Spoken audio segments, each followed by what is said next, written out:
Shalom, selamat malam Bapak Ibu, saudara yang dikasihi oleh Tuhan. Hari ini kita bersyukur jikalau kita boleh bersama-sama bertemu kembali lewat media IG Live pada malam hari ini di dalam PA KKK Kupang Jaya. Kita akan bersama-sama menunggu beberapa menit untuk beberapa orang saudara kita yang akan bergabung. Dan kita akan memulai. Selamat malam untuk Saudara Stephen. Selamat malam pemilik akun Rina Putra. Ya, selamat malam sudah bergabung di IG Live kita malam hari ini. Saya berharap Bapak Ibu semua berada dalam kondisi yang sehat, secara khusus di masa-masa pandemi ini.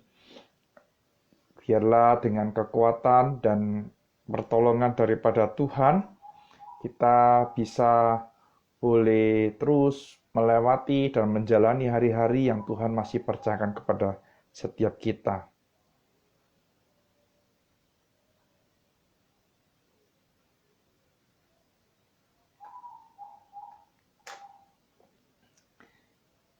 Ya, kita akan bersama-sama berdoa, memohon pertolongan daripada Tuhan, supaya kita boleh mendengarkan penguraian firman Tuhan, terlebih lagi Tuhan boleh menolong kita untuk melakukan firman-Nya. Mari kita bersatu di dalam doa. Bapa, kami sungguh bersyukur untuk anugerah, rahmat, dan penyertaan Tuhan yang boleh kami alami, yang boleh kami rasakan di dalam kehidupan kami. Secara khusus di masa-masa pandemi seperti ini ya Tuhan. Kami percaya kami boleh ada sebagaimana kami ada. Itu karena anugerah Tuhan. Kami serahkan setiap diri kami ketika kami bersama-sama akan membaca dan merenungkan firman Tuhan. Kiranya Allah Roh Kudus yang akan menolong kami, memampukan kami, memberikan hikmat dan pengertian, supaya kami boleh mengerti, bahkan Allah Roh Kudus juga boleh memberikan kemampuan kepada kami, supaya kami boleh melakukan setiap firman yang akan kami baca dan kami renungkan bersama-sama. Pakai hamba-Mu ya Tuhan, yang penuh dengan kelemahan ini, untuk menguraikan firman bagi setiap kami. Dengar doa kami, di dalam nama Tuhan Yesus kami berdoa. Amin. Ya, hari ini firman Tuhan terambil dari Yesaya pasal yang kedua. Saya akan membacakan terlebih dahulu ayat yang ke-6 sampai dengan ayat yang ke-11. Yesaya pasal yang kedua, ayat yang ke-6 sampai dengan ayat yang ke-11. Demikian bunyi firman Tuhan.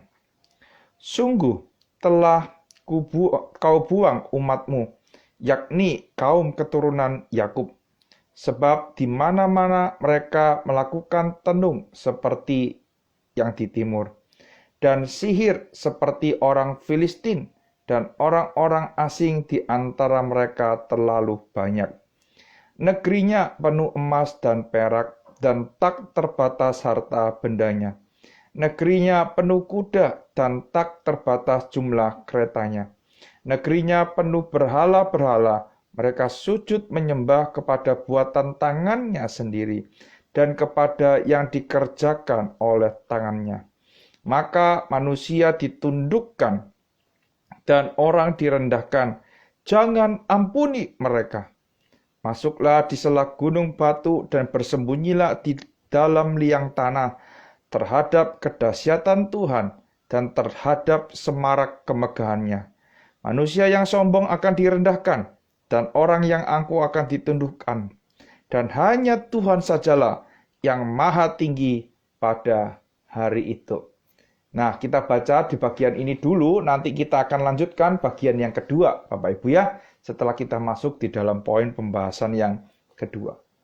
Bapak Ibu yang dikasihi oleh Tuhan, setiap umat manusia di dalam perjalanannya mencari Tuhan dan di dalam perjalanannya untuk mengikut Tuhan, atau di dalam perjalanannya untuk memeluk sebuah agama tertentu, pada umumnya itu ingin mendapatkan kedamaian, ingin mendapatkan berkat, ingin mendapatkan yang namanya ketentraman. Tidak ada orang yang mencari Tuhan ingin dimusnahkan. Tidak ada orang ingin menyembah kepada Tuhan yang dalam tanda petik galak, begitu ya, sukanya menghukum dan lain sebagainya. Setiap orang di dalam beragama pasti ingin memperoleh sesuatu bagi dirinya, kebaikan, ya, terus kemudian berkat, terus kemudian rahmat dari yang dianggapnya sebagai Tuhan. Bapak Ibu, pengharapan itu tidak salah, ya. Tidak salah ketika orang mengikut Tuhan, menginginkan segala sesuatunya itu lancar. Tidak salah Bapak Ibu. Dan itu memang ditawarkan juga di dalam kekristenan. Bahwa Tuhan akan memberkati kita. Tuhan akan memimpin hidup kita. Tuhan akan mengaruniakan rahmat-Nya di dalam kehidupan kita. Jadi Bapak Ibu, saya akan mengatakan bahwa pengharapan itu tidak salah Bapak Ibu. Pengharapan itu tidaklah salah. Dan itu ada di dalam kekristenan. Tetapi Bapak Ibu, kalau kita melihat kekristenan bukan hanya berbicara satu sisi saja, yaitu berbicara hanya berkat saja, tidak Bapak Ibu. Tetapi kekristenan berbicara dari dua sisi. Nah, berkat itu harus diikuti dengan apa? Dengan sebuah syarat. Jadi kekristenan tidak berbicara cuma berkat, tetapi kekristenan juga berbicara mengenai kutuk. Ya, jadi kalau kita melihat di dalam hukum yang diberikan oleh Musa kepada umat Tuhan, maka kita akan mendapati bahwa ketika orang menginginkan berkat, maka ada syarat yang harus dilakukan, yaitu apa? Hidupnya sesuai dengan apa yang Tuhan kehendaki. Hidupnya menjalankan perintah Tuhan. Tetapi orang yang tidak menjalankan perintah Tuhan, orang yang mendapatkan hukuman, orang yang mendapatkan kutukan, itu adalah orang yang hidupnya menjauhi perintah Tuhan. Nah, Bapak Ibu yang dikasihi oleh Tuhan, jadi ketika kita berbicara mengenai berkat, maka tidak bisa kita juga menutup itu berbicara juga mengenai hukuman. Jadi agama Kristen menjaga keseimbangan ini Bapak Ibu. Mengajarkan tentang berkat, tetapi juga mengingatkan bahwa ketika kita melenceng, ketika kita bersalah, ketika kita mulai jauh daripada Tuhan, maka ingat bukan berkat yang kita terima, tetapi hukuman. Mari kita lihat Bapak Ibu, bagian yang kita baca bersama. Kalau kita melihat LAI memberikan judul hukuman Tuhan terhadap semua orang yang meninggikan diri. Bapak Ibu, judul yang diberikan oleh LAI ini tidak salah. Ya, kalau kita membaca di dalam ayat yang ke-6 sampai dengan ayat yang ke-11, nadanya memang ada murka, ada kemarahan yang dinyatakan oleh Tuhan kepada umat pilihannya. Mari kita lihat Bapak Ibu. Di dalam ayat yang ke-6 dikatakan apa? Sungguh. Ini adalah sebuah penekanan Bapak Ibu. Bahwa Tuhan itu tidak bermain-main. Bahwa Tuhan itu serius dengan apa yang telah diucapkannya. Bahwa Tuhan itu bukanlah Allah yang pelupa. Oh, baru saja memberikan hukum terus kemudian dia lupa. Tidak.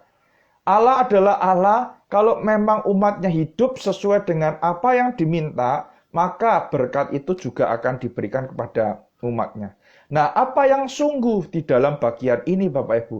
Dikatakan telah kau buang umatmu, yakni kaum keturunan Yakub. Bapak Ibu, ini bukan main-main. Orang yang dipilih, ya, orang yang telah dipilih oleh Tuhan, itu dibuang dari hadapan Tuhan. Siapakah Yakub? Kita tahu Bapak Ibu. Yakub adalah orang yang mendapatkan hak kesulungan dari kakaknya Esau dengan cara yang salah. Gitu ya. Tetapi Bapak Ibu, ya, Yakub sekalipun dengan cara yang tidak tepat, Yakub memperoleh hak kesulungan itu. Artinya bahwa dia memperoleh berkat yang daripada Tuhan. Nah, umat pilihan inilah ya yang dibuang oleh Tuhan. Kenapa Bapak Ibu? Apa yang menyebabkan mereka dibuang dari hadapan Tuhan, Bapak Ibu? Ini umat pilihannya sendiri, ya. Kita mungkin pernah mendengar gini. Sekejam-kejamnya harimau, tidak mungkin ia akan memakan anaknya sendiri. Ya, sekejam-kejamnya harimau atau singa lah, tidak mungkin ia akan memangsa anaknya sendiri.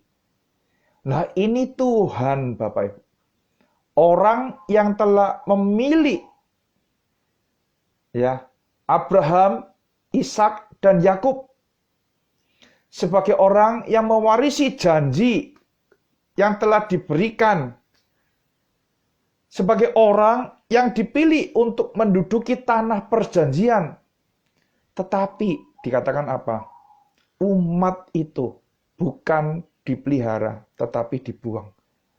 Kenapa Bapak Ibu? Nah, kalau kita menyambung dengan pembukaan yang saya berikan di bagian yang pertama, maka kita akan mendapati tidak mungkin Tuhan itu bertindak semaunya sendiri, ya. Tidak mungkin Tuhan itu bertindak seenaknya sendiri. Pasti ada penyebabnya, Bapak Ibu. Benar, kalau kita melihat di dalam ayat yang ke-6b dikatakan sampai dengan ayat yang ke-11, Bapak Ibu ya. Di situ dikatakan terpapar kejahatan yang mereka lakukan. Apa yang mereka lakukan, Bapak Ibu? Di mana-mana mereka melakukan tenung seperti yang di timur, dan sihir seperti orang Filistin, dan orang asing terlalu banyak di antara mereka. Bapak Ibu, kalau kita melihat kehidupan mereka sudah dipengaruhi oleh ilah-ilah lain, oleh ilah-ilah bangsa yang ada di tengah mereka. Bahkan praktek kehidupan mereka dipengaruhi oleh bangsa-bangsa yang ada di antara mereka. Tuhan tidak anti dengan orang dari bangsa lain tinggal di sebuah bangsa. Tidak, Bapak Ibu. Tetapi yang menjadi inti permasalahan adalah apa, Bapak Ibu? Kalau ada banyak bangsa lain yang tinggal di antara umat pilihan Tuhan, maka yang menjadi resiko adalah apa, Bapak Ibu? Bahwa ada kemungkinan bangsa ini, umat pilihan Tuhan, terpengaruh oleh ya kehidupan religius dari bangsa-bangsa lain. Dan ternyata benar, di sana mereka melakukan tenung dan mereka melakukan sihir. Lalu Bapak Ibu ayat yang ke-7. Negerinya penuh emas dan perak dan tak terbatas harta bendanya. Apakah ada yang salah Bapak Ibu kalau negerinya penuh emas dengan perak? Tidak Bapak Ibu, tidak. Tetapi ada kecenderungan ketika kita mempunyai banyak uang atau banyak harta, kita itu tidak lagi mengandalkan Tuhan. Kita cenderung mengandalkan diri kita sendiri. Nah, ini diperkuat dengan apa Bapak Ibu? Negerinya penuh kuda dan tak terbatas jumlah keretanya. Nah, kereta dan kuda itu adalah sebuah ya peralatan yang digunakan untuk berperang. Jadi ketika jumlahnya banyak, nah kita tahu Bapak Ibu ya, kalau peperangan di dalam perjanjian lama, itu berarti peperangan antara Allah yang satu dengan Allah yang lain. Jadi ketika bangsa Israel berperang melawan orang Filistin, maka yang sebenarnya berperang itu adalah Allah orang Israel dengan ilah orang Filistin. Nah, ketika jumlah kereta mereka itu banyak, jumlah kuda mereka itu banyak, mereka tidak lagi mengingat Tuhan, bahkan mengandalkan Tuhan di dalam peperangan mereka. Kemakmuran tidak salah Bapak Ibu terjadi atau kita miliki. Tetapi yang menjadi salah adalah ketika kita mulai tidak mengandalkan Tuhan dan kita mulai mengandalkan diri kita sendiri.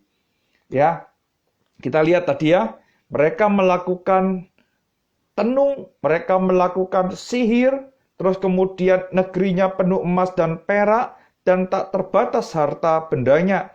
Negerinya penuh kuda, dan tak terbatas jumlah keretanya. Bapak Ibu, kalau kita melihat di dalam peperangan di dalam dunia timur dekat kuno, ketika ada sebuah bangsa diserang oleh bangsa yang lebih kuat, maka bangsa yang kurang kuat ini pada umumnya meminta bantuan kepada bangsa lain. Nah, bangsa lain yang dimintai bantuan tentunya harus bangsa yang memiliki kekuatan lebih besar. Biasanya mereka mengukur kekuatan sebuah bangsa, kekuatan perang atau kekuatan militer sebuah bangsa. Dari apanya? Ya dari jumlah kereta kudanya. Semakin banyak kereta kudanya, pasti pasukannya itu semakin banyak. Ya, oleh karena itu Bapak Ibu, kalau kita melihat di dalam ayat yang ke-7, mereka mulai mengandalkan diri mereka sendiri. Lalu ayat yang ke-8 Bapak Ibu. Negerinya penuh berhala-berhala. Mereka sujud menyembah kepada buatan tangannya sendiri dan kepada yang dikerjakan tangannya. Nah, Bapak Ibu, kita mulai melihat ya, ketika ada banyak orang dari segala suku bangsa, mereka rupanya sudah melupakan Tuhan.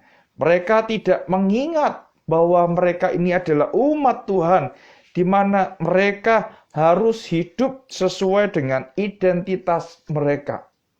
Ya, bahwa mereka harus menyembah kepada Tuhan. Mereka tidak boleh berpaling kepada ilah-ilah yang lain. Mungkin Bapak Ibu masih ingat, ketika beberapa waktu yang lalu saya membahas tentang 10 hukum. Di dalam 10 hukum, hukum yang pertama dikatakan apa Bapak Ibu? Masih ingat? Ya. Dikatakan apa? Jangan ada padamu Allah lain di hadapanku. Jadi tidak boleh ada Allah lain yang disembah, yang ditinggikan di dalam kehidupan umat Tuhan. Lalu yang kedua Bapak Ibu, jangan membuat bagimu patung yang menyerupai apapun, ya di langit yang di atas atau yang ada di bumi di bawah, atau yang ada di dalam air di bawah bumi. Itu hukum yang kedua. Jadi jangan ada Allah lain, terus kemudian jangan membuat patung, dan yang ketiga apa? Jangan sujud menyembahnya. Ya. Jangan sujud menyembahnya. Nah, Bapak Ibu, kalau kita melihat di dalam bagian yang kita baca, ayat yang ke-8, dikatakan apa? Negerinya penuh berhala. Ya, mereka berarti apa? Ada ilah lain di sana ya. Lalu, mereka sujud menyembahnya. Ini melanggar perintah yang ketiga, ya. Kepada buatan tangannya sendiri. Nah, ini melanggar perintah yang kedua. Jangan membuat bagimu patung menyerupai apapun. Ya. Ini dikatakan buatan tangan mereka sendiri. Mereka sujud menyembah kepadanya. Bahkan dikatakan ya di dalam ayat 8 itu kepada yang dikerjakan oleh tangannya. Menurut Bapak Ibu, ini sebuah kekejian atau mungkin Tuhan ini terlalu berlebihan, Pak, begitu ya. Ini sebuah tindakan yang wajar menurut Bapak Ibu, ya, atau ini merupakan sebuah tindakan yang berlebihan daripada Allah jikalau Allah menghukum mereka. Bapak Ibu, kita tahu bahwa ketika ada hukum, ya, ketika ada sebuah peraturan itu dibuat, pasti ada akibat yang disebabkan, ya, atau akibat atau konsekuensi apabila melanggar hukum tersebut. Misalnya kita menerobos lampu merah. Ya, di Surabaya itu ada sebuah CCTV yang ditempatkan di setiap lampu merah untuk merekam mobil yang melakukan pelanggaran lalu lintas dengan menerobos lampu merah itu. Nah, dengan cara apa? Surat tilangnya dikirimkan ke rumah. Nah, denda yang harus dibayar oleh pelanggar tersebut itu adalah sebagai sebuah akibat karena ketidaktaatan itu. Nah, Bapak Ibu, kalau kita melihat yang menjadi akibat karena mereka menyembah ilah lain, ya, mereka membuat ilah-ilah lain dengan tangan mereka, maka dikatakan apa? Manusia ditundukkan di dalam ayat yang ke-9, ya. Orang direndahkan dan jangan ada ampun bagi mereka. Lalu ayat yang ke-10, disuruh masuk ke sela gunung batu. Untuk apa Bapak Ibu? Untuk bersembunyi di liangan tanah terhadap kedahsyatan Tuhan dan terhadap semarak kemegahannya. Manusia yang sombong, kesombongan manusia dibuktikan dengan apa Bapak Ibu? Dengan membuat dan menggantikan Allah yang seharusnya itu ditinggikan dan dimuliakan. Sehingga apa? Orang yang merasa dirinya aku punya Allah, sekarang mereka bertekuk lutut dan kembali melihat bahwa apa yang mereka buat, ilah yang mereka buat, itu bukanlah Allah yang layak untuk disembah. Tidak ada sesuatu pun yang patut ditandingkan dengan Allah mereka. Bapak Ibu yang dikasihi oleh Tuhan, saya yakin di zaman modern ini sedikit dari kita yang menyembah kepada patung. Dan mungkin tidak ada yang membuat patung dengan tangannya sendiri. Ya. Kita tidak mungkin sebagai anak-anak Tuhan yang menjadi anak-anak Tuhan Yesus hidup sekaligus menyembah kepada ilah-ilah lain. Tetapi Bapak Ibu, kita harus ingat di zaman modern ini ada banyak macam berhala yang mengikat hidup kita, yang mengikat diri kita. Apa saja Bapak Ibu? Bisa jadi itu anggota keluarga kita, istri kita atau anak kita. Bisa jadi berhala. Ketika apa? Ketika kita lebih mengutamakan mereka daripada mengutamakan Tuhan. Ketika kita lebih menghargai mereka daripada menghargai Tuhan. Jadi orang-orang di sekitar kita, bisa jadi suami kita atau istri kita, bisa jadi anak kita, bisa jadi orang tua kita yang menjadi berhala di zaman modern ini. Lalu, apalagi yang menjadi berhala? Bisa saja yang menjadi berhala itu adalah pekerjaan kita. Kenapa? Karena saking sibuknya kita bekerja, ya, kita sampai lupa waktu kita dengan Tuhan. Kita lupa untuk renungan setiap hari secara pribadi dengan Tuhan. Bahkan mungkin ketika orang, pimpinan kita meminta kita untuk lembur di hari Minggu di mana kita beribadah dan berhimpun bersama-sama, kita mengiyakan. Iya Pak. Kalau memang tidak bisa ditolak tawaran untuk lembur itu, maka kita bisa negosiasikan. Boleh nggak Pak? Nanti saya masuk setelah ibadah. Ya, bisa jadi yang menjadi berhala kita itu adalah pekerjaan kita. Atau yang bisa menjadi berhala kita saat ini adalah apa? Rasa nyaman kita, Bapak. Ketika gereja telah dibuka, ketika ibadah onsite telah dibuka, berapa antusias diri kita untuk datang ke rumah Tuhan? Tentu saja harus tetap menggunakan protokol kesehatan yang ketat sesuai yang dianjurkan oleh pemerintah. Menjaga jarak, menjauhi kerumunan, mencuci tangan, bahkan memakai masker. Mungkin kita sudah terlalu nyaman dengan ibadah secara online, dengan menonton layar, kita tinggal duduk Bisa jadi kita sambil tiduran, sambil makan, sambil minum, tidak ada yang tahu, bukan? Bisa jadi yang menjadi berhala saat ini adalah rasa nyaman yang kita miliki. Mungkin ada yang berargumen, loh Pak, corona masih ada. Betul, saya tidak mengatakan bahwa virus corona COVID sudah hilang dan sudah selesai. Tetapi Bapak Ibu, kalau kita melihat ya fenomena-fenomena yang ada, sudah banyak orang yang berani pergi ke mall. Sudah banyak orang yang pergi bekerja. Ada yang pergi berlibur. Tetapi ketika diajak ke gereja, mereka mengatakan masih ada corona. Bisa jadi rasa nyaman itu karena kita ibadah online itu menjadi berhala kita. Bapak, Ibu, Saudara yang dikasihi oleh Tuhan, ingat Tuhan tidak senang diduakan. Sama seperti kita, bukan? Ketika kita diduakan, pasti kita tidak akan senang. Pasti kita akan marah.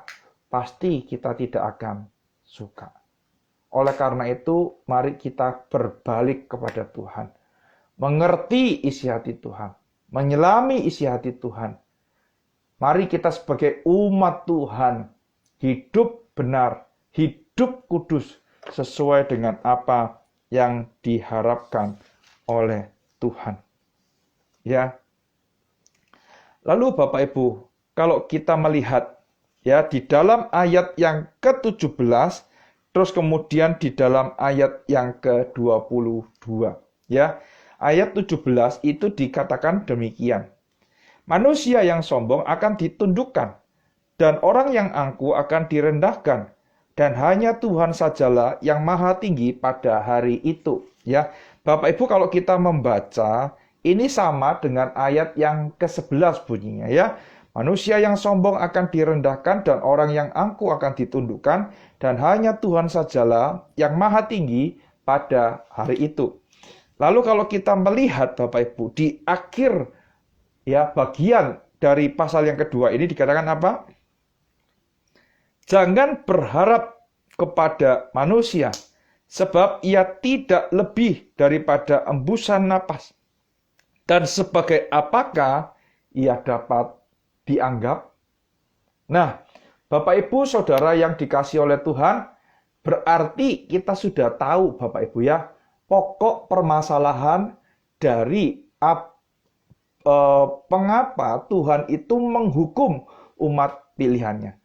Jadi mereka itu tidak mengindahkan Tuhan. Mereka dengan sombong mengandalkan diri mereka sendiri. Makanya di dalam ayat yang ke-11 dan ayat yang ke-17, kata-kata ini diulangi Bapak Ibu. Berarti ini yang menjadi penekanan. Ketika mereka membuat ilah ya dengan tangannya sendiri, terus kemudian mereka menyembah, berarti apa? Mereka meninggikan manusia. Mereka tidak menyembah kepada ilah. Tidak menyembah kepada Allah yang benar. Ya. Lalu di dalam ayat ya penutupnya dikatakan ya, kalau kita melihat di dalam ayat yang ke-22 dikatakan apa? Jangan harap pada manusia. Bapak Ibu, manusia itu adalah pribadi yang lemah. Ya. Kalau kita berharap kepada manusia, kita akan gampang kecewa Bapak Ibu. Karena apa? Manusia itu juga terbatas adanya. Sekalipun dia punya banyak uang, tetapi dia tidak berkuasa atas apa yang akan terjadi di masa yang akan datang. Betul nggak Bapak Ibu? 1 menit kemudian di dalam kehidupannya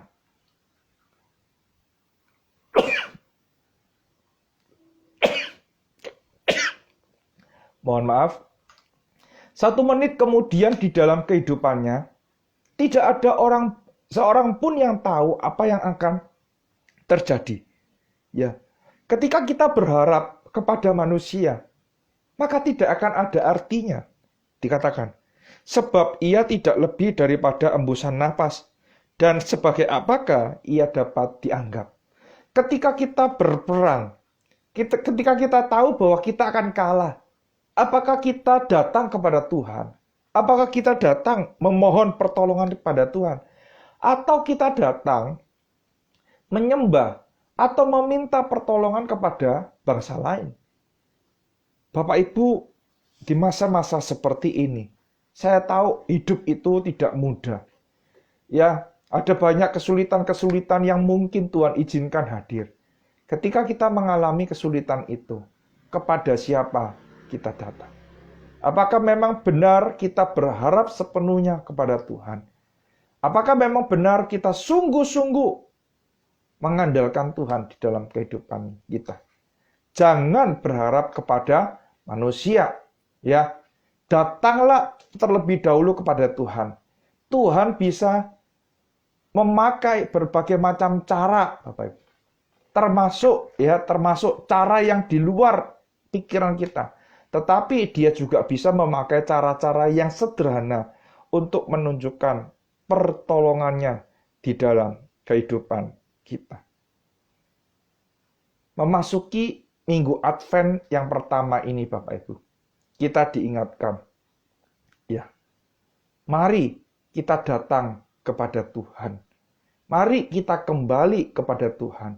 Karena Minggu Advent ini mempersiapkan kita untuk menyambut kedatangan Tuhan yang kedua. Mari kita benar-benar kembali kepada Tuhan.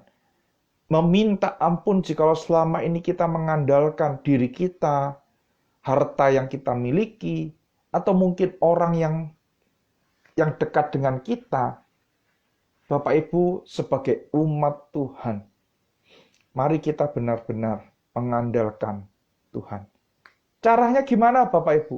Ketika kita mengalami sebuah pergumulan, mari kita datang kepada Tuhan. Bawa pergumulan itu di hadapan Tuhan. Nyatakan keluh kesahmu di hadapan Tuhan. Dan yakinlah bahwa Tuhan akan menuntunmu. Tuhan akan menolongmu satu persatu. Dan itu yang pasti akan kita alami. Sebagai umat pilihan Tuhan, Tuhan akan memimpin kita satu langkah demi satu langkah. Dan saya percaya waktu Tuhan itu tidak pernah terlalu cepat atau terlalu lambat untuk hidup kita. Dan tangan Tuhan tidak terlalu pendek untuk menolong kita. Bapak Ibu, itulah yang saya alami. Izinkan saya menutup PA malam hari ini dengan kisah saya begitu ya. Saat ini saya sedang mengambil studi lagi Bapak Ibu di sebuah STT di Malang. Di dalam studi ini Bapak Ibu ada banyak tugas yang harus dikerjakan. Ditambah lagi dengan tugas pelayanan yang harus dikerjakan. Rasanya itu tidak mungkin. Rasanya itu tidak dapat dikerjakan. Dalam jangka waktu yang sangat mepet ini harus mengumpulkan banyak tugas. Ada presentasi, ada buat paper ya. Terus kemudian ada mempersiapkan untuk proposal dan lain sebagainya. Rasanya mustahil. Rasanya itu tidak mungkin, Bapak. Tetapi saya boleh merasakan di dalam mengerjakan presentasi kelompok beberapa waktu yang lalu. Ya, kelihatannya aduh rasanya kok presentasi ini tidak bisa ya kita lewati. Tetapi Bapak Ibu, dengan pertolongan dari Tuhan, dengan kemurahan daripada Tuhan, akhirnya kita bisa melewati presentasi itu. Dan di sini saya baru menyadari bahwa Tuhan itu mengerjakan satu per satu. Waktunya tidak terlalu cepat ataupun tidak terlalu lambat. Oleh karena itu, Bapak Ibu, di dalam sisa tugas-tugas saya ini, saya terus mengerjakan, tetapi saya tidak lupa untuk mengandalkan Tuhan. Percuma kita kerja setengah mati, tetapi kalau kita tidak diberikan hikmat oleh Tuhan. Percuma kalau kita cuma mengandalkan hikmat pikiran kita sendiri. Tapi saya percaya, ketika saya mengerjakan bagian saya, dan saya mengandalkan Tuhan dalam kehidupan saya, Tuhan yang akan memimpin saya satu persatu, menyelesaikan tugas dan tanggung jawab yang Tuhan masih percayakan kepada saya. Itulah Bapak Ibu ya yang bisa kita lakukan. Ketika menghadapi pergumulan, Ketika kita menghadapi masalah, mari kita mengandalkan Tuhan. Jangan pernah berharap kepada manusia yang lemah, manusia yang terbatas. Mari kita datang kepada Tuhan, Allah semesta alam, Allah pencipta kita, dan Allah penebus kita. Kiranya Tuhan menolong dan memberkati setiap kita. Amin. Nah, saat ini saya memberikan kesempatan kepada Bapak Ibu yang ingin bertanya. Silakan apabila ada Bapak Ibu yang ingin bertanya, bisa menuliskan di kolom yang ada tanda tanyanya, dan saya akan menolong Bapak Ibu dengan menjawab pertanyaan yang ada. Silakan Bapak Ibu, saya akan tunggu 1-2 menit pertanyaan yang akan masuk. Tetapi jikalau tidak ada, saya akan menutup di dalam doa.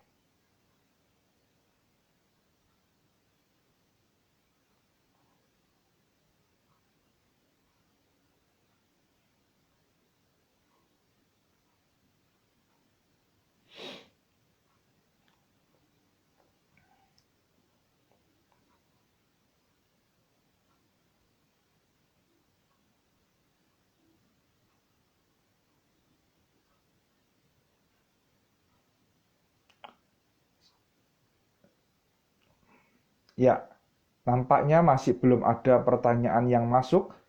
Mari kita akhiri PA kita pada malam hari ini. Kita bersatu di dalam doa.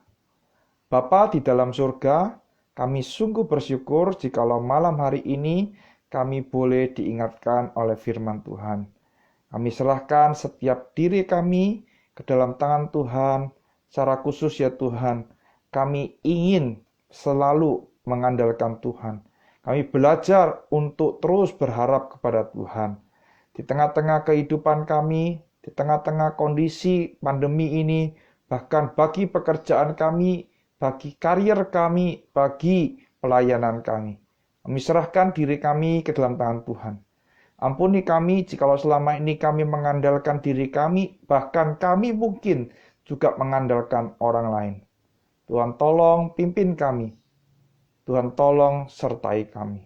Dengar doa kami, di dalam nama Tuhan Yesus kami berdoa. Amin. Ya. Selamat malam Bapak Ibu yang dikasihi oleh Tuhan. Sampai berjumpa di PA yang akan datang minggu depan. Tuhan Yesus memberkati.